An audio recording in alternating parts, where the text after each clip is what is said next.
Hey, today in my 3-minute guitar lick series, we're going to be looking at one of my all-time favorite Billy Gibbons licks. It's from the main first solo of Sharp Dressed Man, and I'm going to be showing it to you in standard tuning. So like with all my lick lessons, you can take it and add it to your vocabulary and use it in other situations.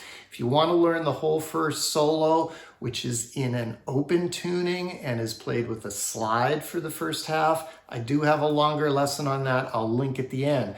But today, again, we're in standard and we're doing the fretted section, this really cool kind of dissonant lick that he plays over the 4 chord. The solo starts on the main chord, the 1, the C chord, hangs on it forever. When it finally shifts to the F, the 4 chord, is when he plays this lick.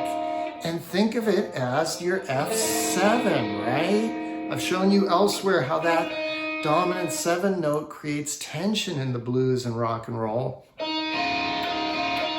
lot of Billy's licks are easy, but it's the verve, it's the panache with which he plays them, right, that makes it so cool.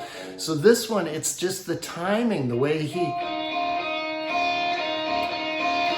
goes back and forth between those notes that makes it such a killer lick.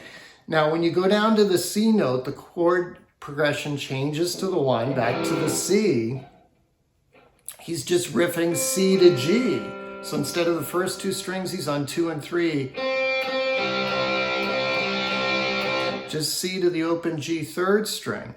I like to play it with my pinky the first time so that when you go slide back into it, you're already in position for this stretch. Now note, if you're in an open tuning, that first string is tuned down a step, and so you don't have the crazy stretch. I have seen people playing it up here. You know, other lessons here on YouTube. No. Look at ZZ Top live videos. Billy is always down here in the open position for this part of the solo. Okay, so after you slide back into it, second timer around, you do want to use your index finger because you're riffing off that B flat note, 3rd fret, 3rd string.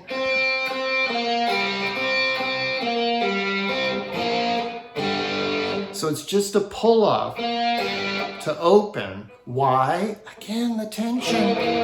That's the 7, dominant 7 of the C chord. Now this one, even though we were using some open strings, it is movable. Let's say you're in A.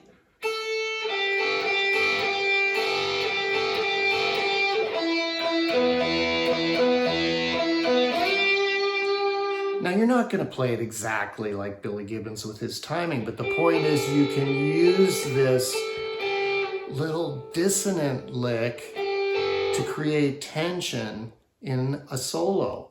All right, take that, add it to your toolkit, check out the longer lesson if you're interested. Either way, hope this was helpful, and thanks as always for joining me. I will see you next time.